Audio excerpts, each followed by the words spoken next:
Hi everyone. Today we are talking with Kamakshi, a DPhil student at the University of Oxford, specializing in South Asian studies. So we know that studying in Oxford is a dream for many students. So today Kamakshi will share her experience, the real life experience with us. Okay. Hi Kamakshi. Can you Hi, hi. please? Yeah, hi. Thank you Yeah. for having me. Yeah, sure. Can you please introduce yourself and tell us a little about your academic background and stuff? So as you mentioned, I am reading for a DPhil in South Asian Studies, and my academic background is actually a little varied because I am a social science student through and through, and I did my undergrad in history honors from Delhi University, and then I went on to do my postgrad in gender studies from Jamia Millia Islamia. Okay. So I have a very varied background, and that also made me realize that you can do a lot of different subjects, but you can still apply for a completely different subject in Oxford. So Yes. that is a big takeaway. Oh, right, right. And actually, what inspired you to do a PhD? And why did you choose UK and Oxford? I think PhD was always something that I wanted to do.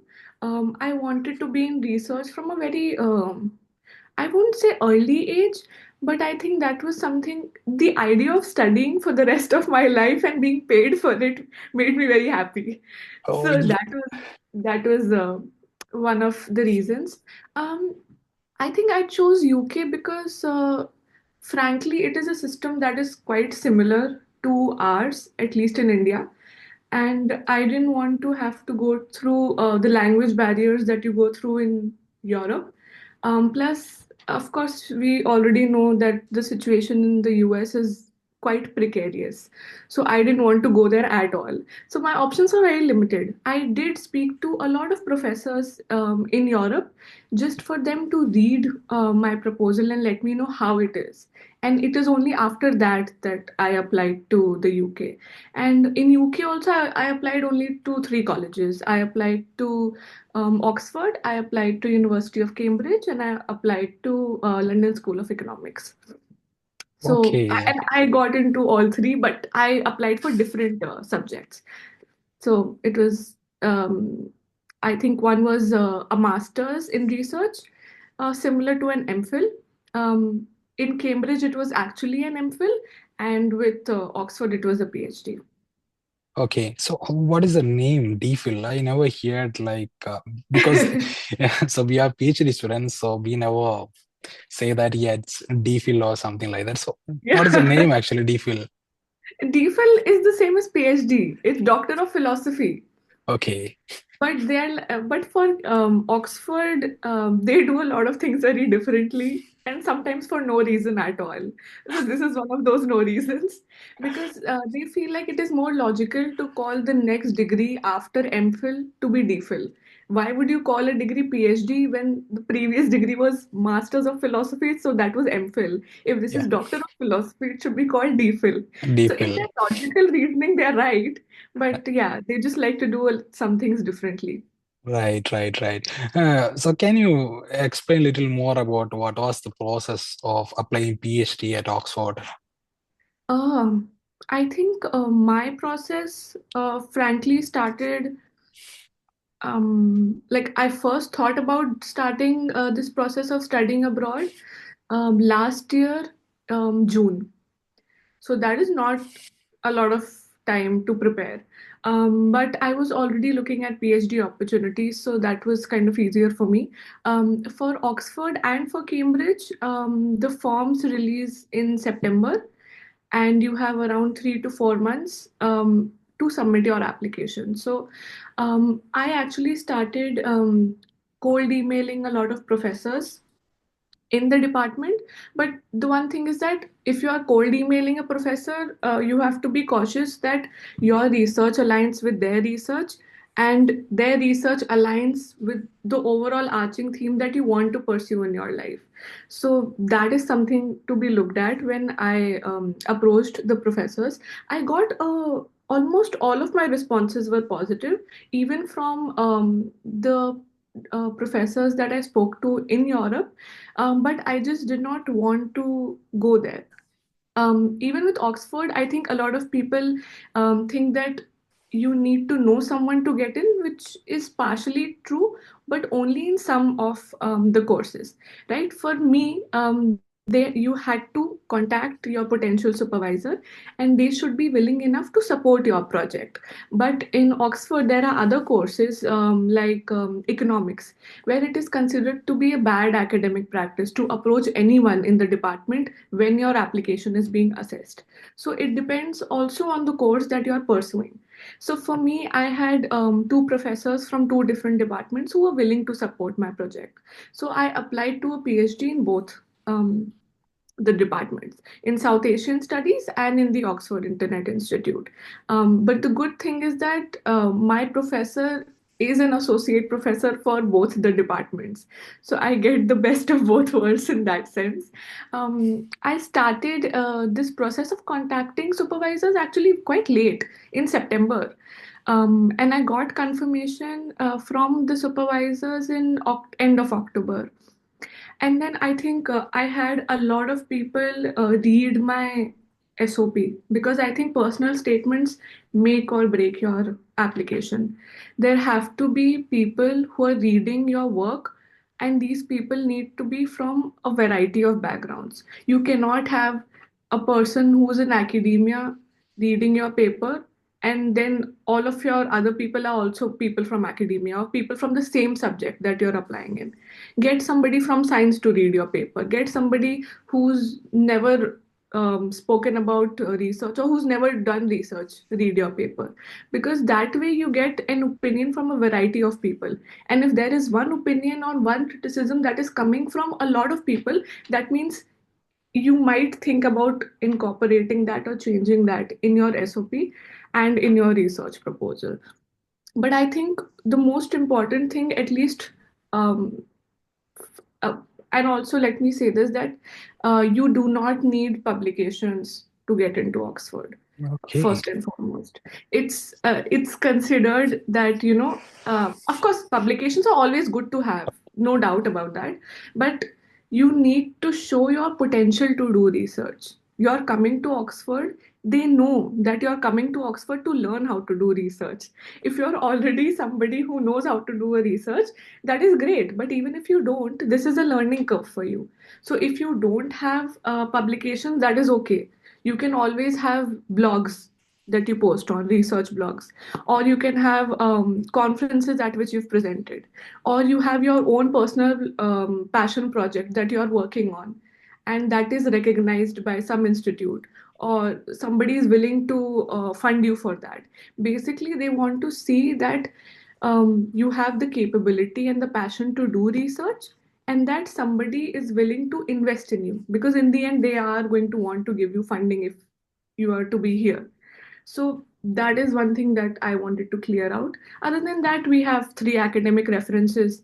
You have to speak to three different people to give you an academic reference. That took some time, so I think that should be something that needs to be started early, because I think a lot of applicants from India, I know that there are a lot of professors that do not want to write the references. They would want the applicant to write the reference, and they would just want to edit it out. Right.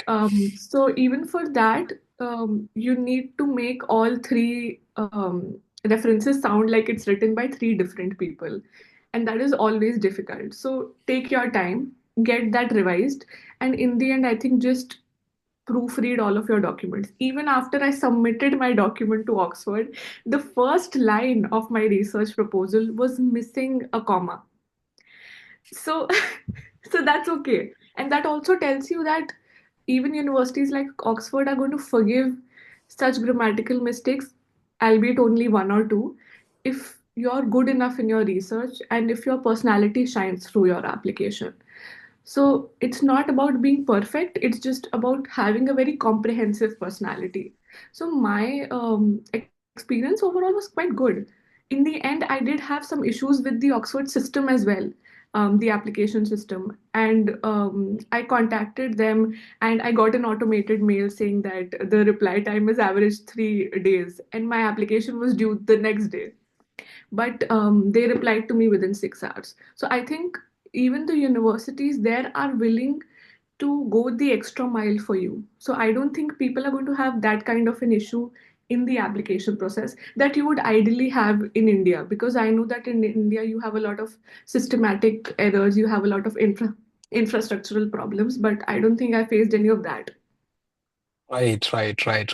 So which means you submitted with SOP, cover letter, and your resume and the Oh, research one experience. That's important right. thing, Yeah. you don't submit your resume. Oh, you There's don't. no, yeah, there's Oh, no section for a separate CV.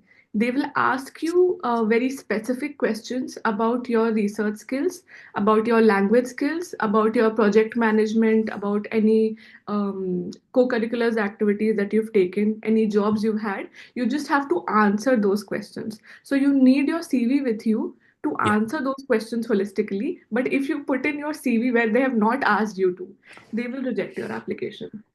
All right. And also we need the research proposal as well, right? Research Yeah, proposal. research Yeah. proposal and statement of purpose is It's the most mandatory, right? important. Most important. Yeah.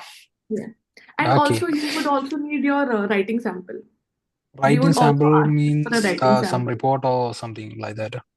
No, and it can be anything. It depends from university to university. When I Yeah. was applying to LSE, they said that it could be a paper that you were graded on Yeah. by your previous professors.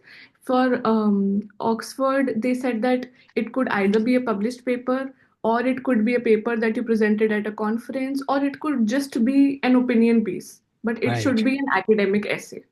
Right. It's quite interesting actually. It's entirely Yeah. different with every university, Oxford. Yeah, but I think that is also important in the sense that if you have never presented at a conference, if you don't have a publication, then this is the only way for them to gauge your academic writing Right. ability. So, Right. so if your writing samples are good, I don't think it really matters if you have publication or not. Right. Yeah, it's great actually. Yeah, because I never hear that people do this kind of application in any university. Yeah, Oxford's quite different that way. Right. And how was the experience at Oxford? Your Oh, experience? it has been just 2 months, Oh, but two it has months. been great. Yeah, it has Oh, been it's been great. great. Yeah. How is the All infrastructure and everything? Oh, it's great. It's actually quite great. I was not expecting it to be this welcoming, because I know that situations abroad have not always been the best for Indian students, but they've been very warm and very welcoming. And there are so many resources that you can use here. I think you almost feel like, the world is in your fingertips. So it's Right. great. It's just that this weather is not something that I'm very used to. It Oh, rains all the time. But other than that, I think it's been great. right. Oh, that's really great. And so you mentioned that you are doing PhD in South Asian studies. Can you elaborate a little more about that? What is your research is about? Yeah. I think South Asian studies as a discipline is it's not very new, but I feel like very few people know about it. I also And don't know. that is okay. You're going to be educated today. Right. No, but I think it is quite interesting because, firstly, this department, this area is a subunit of the Oxford School of Global and Area Studies. So, my unit is one of the units in it. There is a Russian unit, there's a China unit, there's an East Asia unit, there's Middle East, Japan. So, they have different geographical areas. What they do is that different you can work on different geographical areas, but you can take any subject, any discipline as your main methodological framework, or as your main theoretical framework. So I Okay. am looking at the performance of gender when it comes to food bloggers in India. So my setup is more of digital studies, media studies, digital sociology, gender studies, all of that is my subject area. But I'm doing it in the ages of South Asian studies because I'm looking at India. So, in that sense, the department is extremely multidisciplinary. You meet a lot of people that are working on very different topics the only thing that brings them together is that they're working on a similar geographical region. So Right. that makes for a lot of very interesting collaborations in the department and in the unit. Yeah, right. Which means you may have to travel to India to do research or just digital steps. Uh, Actually, my professor and I are still figuring it out because I could also do it online via digital ethnography and digital methods. But I think it would be better if I did go back home and did some field work on it, because I think sometimes you need to be on ground, even if your area or your site of study is not on ground. A lot of opinions and a lot of processes are formed just by the nature of conducting research on field. So I think Right, that is important regardless. right. And the next question will be a little interesting that what advice you want to give for a PhD aspirant want to do a That is, PhD at Oxford? it's a very tough question, I have to say. Um, I think the first question, at least for South Asian people or Indians in general, is that you have to stop underestimating yourself. Um, I always do that. yeah, which is not good because a lot of people underestimate themselves, and that is why they don't even dare to apply. I think it is important to apply considering that Oxford does not have an application fee Oh, for PhD, as far as I remember. For MPhil, it might, but for DPhil, there was no application fee, as far as I remember. So you don't exactly have anything to lose if you're applying to other colleges in the UK or other colleges in the world in general. Then it is always okay to apply to Oxford as well. And the other thing is that the process of application writing and submitting is a long one. So it's more of a marathon than a sprint. I think people start off very motivated, and when they realize the amount of work that they have to do and the kind of people that that are applying alongside them, they face a lot of self-confidence issues. And I don't think that is the best way to go forward. If you're coming to if you have the mindset that, I will be at this university, then you will be. You just have to believe in that process and you have to give it your all, because in the end, Oxford likes a personality that is robust, that is comprehensive, that is very research driven if you are applying for a DPhil, but also a person that shows that you are more than just your research. So perfect grades don't always matter. If you don't have perfect grades, that's fine. But if you have a good personalities, you have good co-curriculars, you are somebody who has been a part of doing service for other people. Just a holistic personality is always better than somebody who just has perfect grades.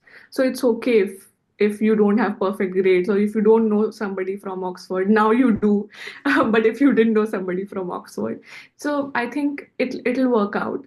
You just have to take it one step at a time, and you have to persevere through the process. That's the only thing you can do. truly a good inspirational advice. So actually, yeah, you are really a good inspiration for many students because this is the first time I'm meeting a person from Oxford University. I would not like to be an inspiration. I would, because when somebody's an inspiration, you consider them to be very cut off from reality or very cut off from the normal society. I don't think I would want to be that. I think I would If want people to, come to me and to tell me that, I'm applying. I don't know if I'm going to get in. I feel like I would be able to help you better if if you want to vocalize your fears, you want to vocalize why you think that it is not possible for you, because I'm sure that anyone who sets their mind to it and who works hard enough is going to get in. yeah, okay, yeah. What are your future plans after completing your PhD?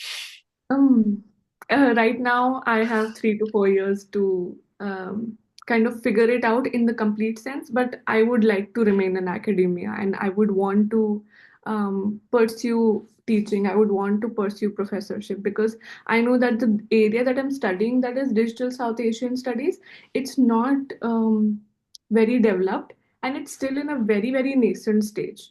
So if I do work more in this area, I would like um, to have a digital lab of sorts. I would like to teach in this field. Like that is something that I would want to do. Okay, great, great, great. Yeah.